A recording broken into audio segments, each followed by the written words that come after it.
Good day, Canada. Good evening, Asia. It's Thursday, 12 p.m. in Toronto, and it's time for our regular webinar on immigration to Canada. My name is Alex Davidson, and today we'll talk about rejections, the most probably dreadful scenario for so many applicants. During the next 20 to 30 minutes, I will show you how to deal with the situation when your visa application was denied, how to approach this rejection professionally, and turn it into the acceptance. Here's our detailed agenda for the webinar. A few words about us, very briefly and quickly, then straight to the topic. What is refusal management? Basic definition, pre-word. How refusal management works. 3 simple steps. Next, most common refusal reasons explained and exposed.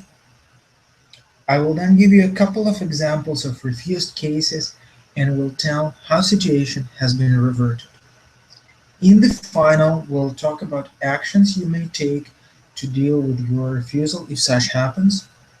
I will also introduce the very first local Asian refusal management system and will tell you what it is.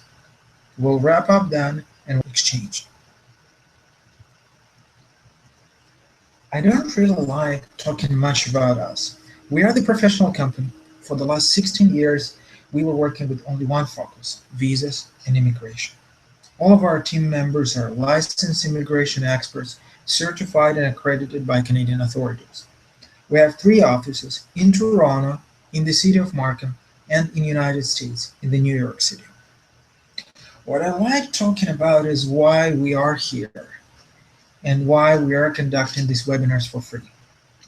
I believe that professional work is fair and should benefit clients, not agents' pockets. We believe that immigration as Canada is open and respectful of your gender, race, and nationality. We know that Canada has so much to offer to anyone who's dare to ask. The problem is, Asian immigration landscape is poisoned with lies, with fraud, with fake promises. We want to change it by teaching, by inviting you on webinars, and by a network of credible and trustworthy partners.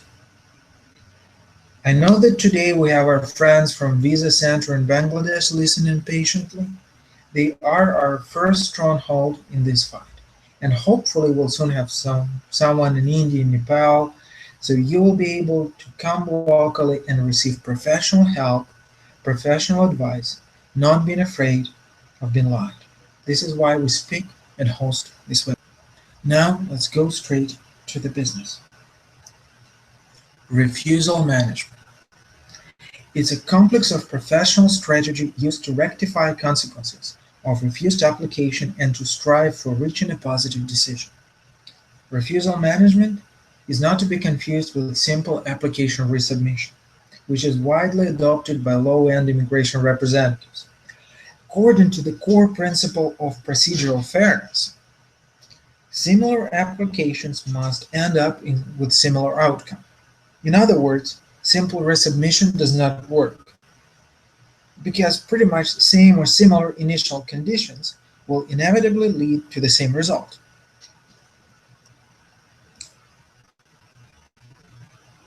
Any application which is submitted to CIC, Citizenship and Immigration Canada, could be either approved or refused. It equally applies to permanent residency or immigration applications. Application for temporary status in Canada, including applications for study permits, work permits, extensions of stay, applications to change status, and others. And CIC does not assume obligations to approve an application, to get in touch with an applicant if some pieces of submitted information or other documents are missing, conflicting or inconsistent, to request additional documents and explanations, or to get deep into details about the reasons that led to the refusal. When you're paying your processing fee, you're paying not for a visa, but for the costs Canadian government bears when reviewing your application. In most cases, there are no refunds when an application gets refused.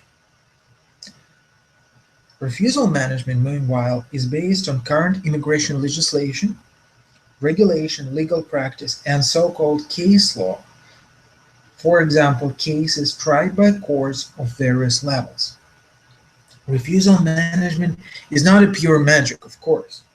It's rather efforts of professionals concentrated on researching each particular refused case, understanding officers' logic, reasoning, and decision-making process within the scope of current immigration legislation and legal practice, all for the sole purpose of identifying flaws and weaknesses in the applications, as well as procedural errors that can potentially be made by an officer. Yes, officers are human beings too. They make mistakes.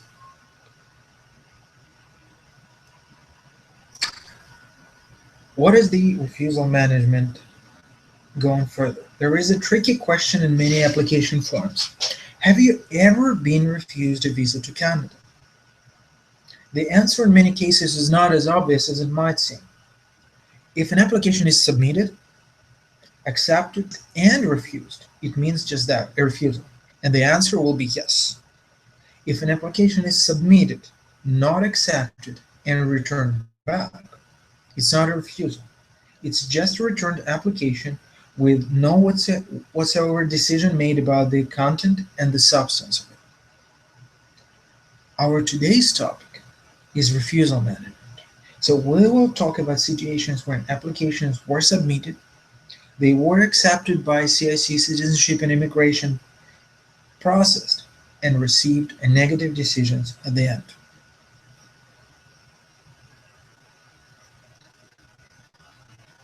Refusal management process assumes thorough case analysis and subsequent rebuilding with a view to address officers' concern by supplying more information, by explaining essential matters and bringing to light appropriate provisions of law. In any case, of course, it ends up in submitting new application, be it an application of the same time as a refused one, an application to the case management office to reconsider the case, or an application for judicial review submitted to the Federal Court of Appeal. As we already mentioned before, any application can be refused, including any of the above said. Based on our experience and our own statistics, two-thirds of all refusal cases can receive final approval given that they are handled by an experienced specialist.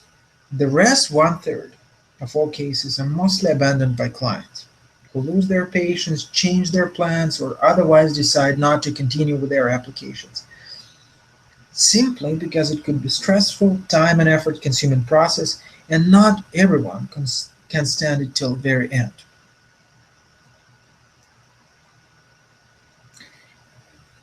Is every refusal eligible for proper treatment?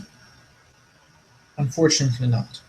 Quite unfortunately, we often see applications that have absolutely no chance for success. Almost always such applications are prepared by an applicant, himself or herself, without the basic understanding of requirements, eligibility criteria, or applicable law, often with gross errors that exacerbate the overall situation.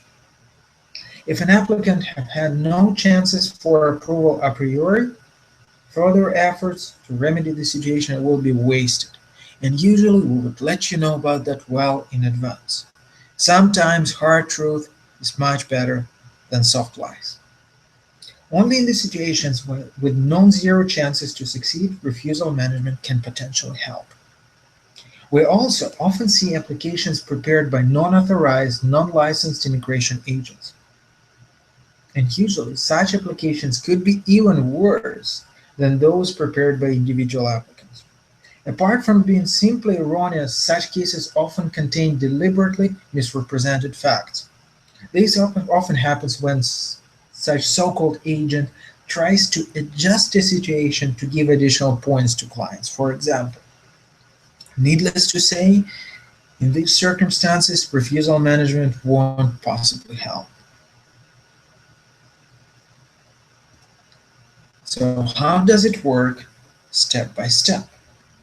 The first stage of understanding is the key professional refusal management. As we mentioned above, Citizenship and Immigration Canada does not take application to explain in detail why a refusal has been made and how an officer came to a negative decision in each particular case.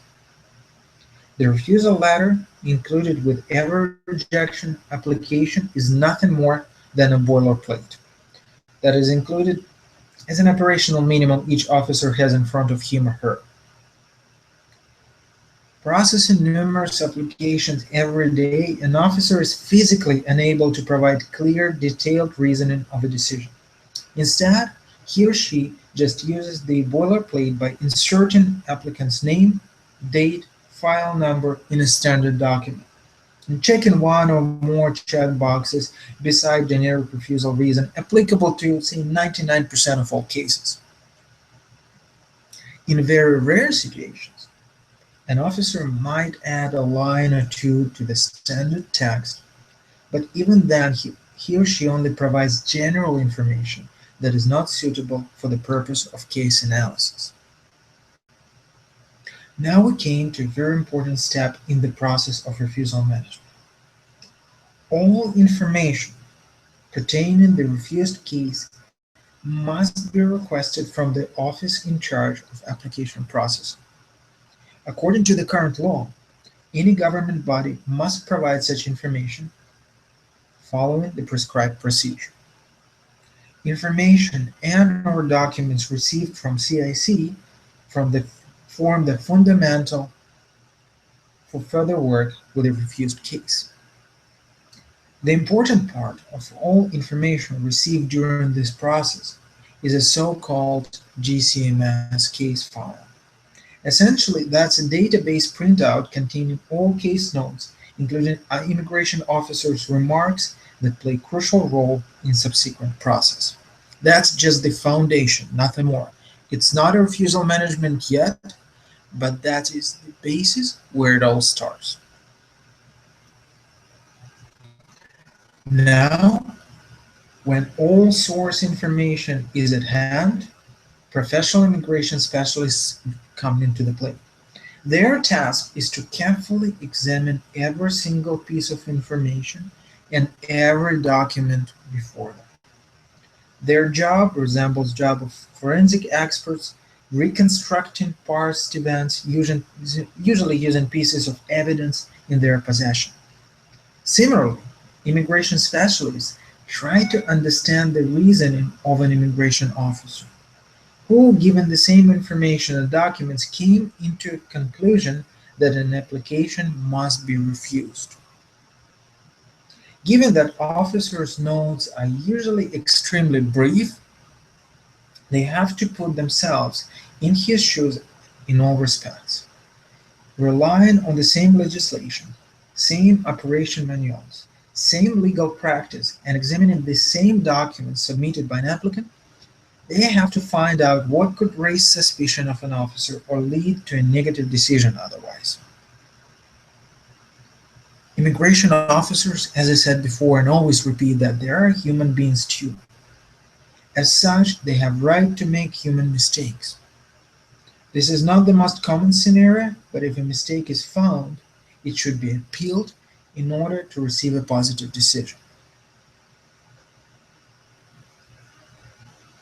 Step 3: Submission and follow-up. If based on the analysis of case materials it becomes clear that an application has sufficient chance for success, new application is to be prepared. There are several possibilities. An application of the same type can be submitted again, with all officers' concerns fully addressed in hope to convince him or her to make a positive decision. Or, as we said, if there are mistakes of the processing office found during case review, an application can be submitted to the appropriate office to reconsider the case. In some circumstances, an application can be filed with the Federal Court of Appeal, which has powers to revoke any decisions made by CIC. As I initially promised, we are going to the most common refusal reasons. Incomplete application. If an incomplete application for permanent residency in Canada is submitted to Citizenship and Immigration, it will be returned to the applicant without process. It's not a refusal. This is not the case with applications for temporary visas, though, including study permits and work permit applications. There is an absolute minimum of documents required for such application to be considered complete. Generally, it is an application form and a processing fee payment. Clear enough, such limited set of documents, though eligible for being processed, is not sufficient to demonstrate that a candidate meets all requirements and a visa should be issued to him or to her. There is no limit as to the accompanying documents they may be submitted with a temporary visa application. It's up to the applicant that what documents he or she is willing to provide and what specific eligibility criteria are they to support. Similarly, when and if an application is recomplied and submitted again after refusal, more documents could be included to prove applicant's eligibility. Inconsistent information? Well, be reasonable and consistent. That's what one must always remember when preparing any application. Take for granted that immigration officers are always well trained specialists with extensive experience in reviewing application and identifying potential flaws at a glance. If any inconsistency or conflict in the application draws officers' attention, it immediately damages applicant's credibility, and all other information contained in his or her application is refused with account of it. Once an applicant is found to be negligent one, his or her credibility is demoted and everything he submits or she submits is treated appropriately. Even the suspicion alone could make an officer to refuse an application, and he or she has the legal right to do that. Missing essentials. Even if an application is technically complete, some documents may have pieces of utmost importance missing. For example, a reference letter missing a signature. And you know what? We see that every day. For example, a reference letter missing a signature or a date of signing will be considered void. Blank reference without proper identification of currency may result, bank reference of course, may result in refusal for financial reason if an officer takes US dollars for, say, for example, Bangladeshi taka. Confirmation of registration for studies may not show tuition fee payments. Contributes to negative decision of immigration officers too. This list is virtually endless, of course. Every document must be carefully examined to make sure that it has everything an officer expects from it. Motivation for return. This is the most tricky issue in any temporary visa application. The core factor considered by an officer is why an applicant would leave Canada before the end of authorized stay in a country. Leaving Canada is what makes any visa temporary, and no effort should be spared to support the applicant's intention to reside in Canada legally and to leave the country in time. It's often very hard to prove that an applicant would leave Canada, especially if a candidate is young, single, and free to relocate. This complex matter will be the topic of one of our upcoming webinars, and we would dedicate special time to that, in which we'll explain in simple terms what is motivation for return and how does it work. As any other task, solutions for successful visa application are very limited, but there are numerous ways to spoil it. In other words, there are numerous other reasons that could result in a refusal. The scope of our webinar, in fact, does not allow to include them all. I am just giving you the most common and those you would see pretty much all the time. Now, as I promised, let me show you a few examples of good refusal management to illustrate how it works when experienced specialists take hold of the case. In this scenario, we have a client from Slovakia who applied for a study permit in February of 2014 and attend one-year HR management program in Seneca College in Toronto. Why it's interesting? Because citizens of Slovakia does not require a visa to travel to Canada, but they still have to apply for study permit if they plan to study in Canada for more than 6 months. The applicant, it was him, prepared his application himself, guided by information on official website and asking questions on immigration forms. The application was refused and the applicant contacted us to help him in this situation. Analysis of rejection notes revealed the primary officer's concerns. He was not satisfied that an applicant will return to Canada. We spoke about that a minute ago. At the end of the studies, the officer was not satisfied that the person would leave Canada.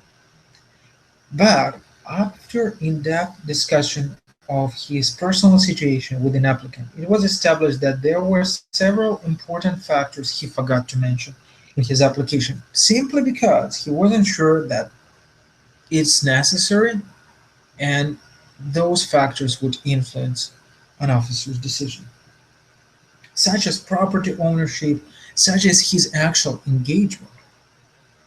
When new application was submitted, the appropriate information and supporting documents were included, along with a cover letter addressing officers' concerns from legal immigration representatives.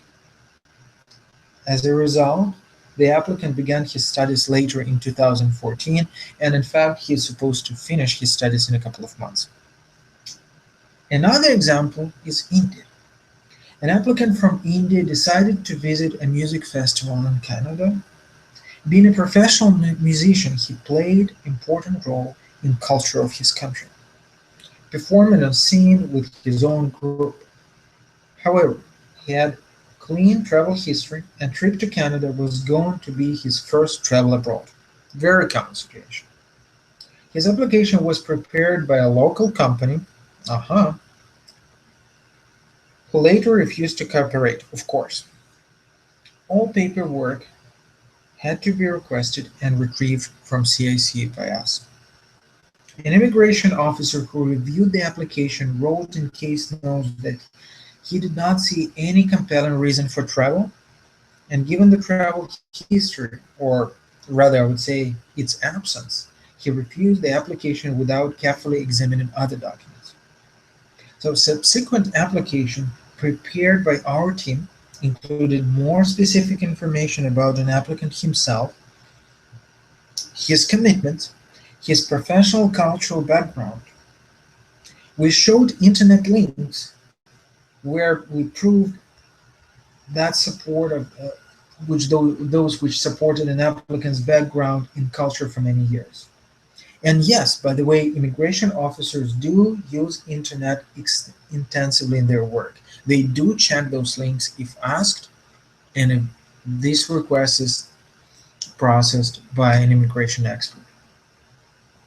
We managed to satisfy the officer that the previous application was refused in error and the new visa was finally issued. 2 months for processing, lots of, but inevitably it all proved to be right. Now, is it really bad if an application is refused? First of all, it's very stressful, of course. Travel plans are often ruined, and if an applicant is not wise enough to foresee a negative decision, financial losses can be very tangible. Non-refundable air tickets, hotel bookings, travel insurance, etc. can really hit the wallet. However, though stressful and disappointing, the refusal itself does not mean anything irreparable. It's just a decision of a particular officer in a given scenario. Learn the lesson, improve the scenario, try again, and hopefully your application will get favorable review by another officer. You must remember two important things. First, a refusal it is not a sentence. If you get refused, this fact will be reflected in your personal file maintained by CIC. But this very fact will never, ever be the primary reason for the refusal from next time. It is the law. Second, learn from the fortunate ones. We have had clients who received positive decisions and came to Canada after as many as 6 refusals. Yes, 6. It takes time, it takes mutual efforts, and I would say mutual cooperation. It does take money and nerves, unfortunately, but a determined applicant almost always wins a scenario with non-zero probability of approval. So what should I do next? Here's the first thing to avoid if your application is refused. Never, never, never, and never try to fix the situation by yourself. Based on our experience, such attempts end up in much worse situation than it was before because an unexperienced applicant continues to make more mistakes, exacerbating his or her situation to the point where nothing could be done at all. Right? Sitting on a forum, reading somebody's cases is not a remedy, guys. It's probably the worst thing which you could do. Instead, you should begin by receiving your visa file from CIC, obtaining documents from them, obtaining notes, including if there are any handwritten notes. And fortunately, Canadian law provides such possibility. You may request official notes from CIC, from provincial authorities, with documents and description of what went wrong. Most importantly, you also request professional advice from a licensed immigration expert on what to do next, how to process your application and prepare your case so that it satisfies visa officer now. Where you should start? Well, from June 2015, residents of Bangladesh can request their files locally. It means that you don't even have to have a credit card, just come to the local representative at Visa Center in Dhaka and they will do the job for you. What they could request, well, it's pretty unique. They could request official notes from federal, from provincial application systems. They could request Quebec application status, Canadian Border Security Agency notes, CBSA, refugee application notes from the Refugee Board, interview notes, and many more. They could help you order an official opinion of immigration experts too, and help you obtain initial information to create a case for appeal. Just for your peace of mind, of course, the request process is fully supported by a Canadian certified firm, by us. You will receive quality Canadian service at home in Dhaka. Please ask Visa Center staff about unique benefits of requesting files locally versus doing it online. And I believe it's a milestone in our Asia expansion, for it is the very first local refusal management system available in Bangladesh and in the whole region of Asia. You may see a screenshot of the actual working online system on this slide. Have questions? Here's how to contact us. You may see the direct information of ours and our partner's office contact details. As I said in the beginning, we are proudly working with experts of Visa Center in Bangladesh who are knowledgeable, trustworthy professionals.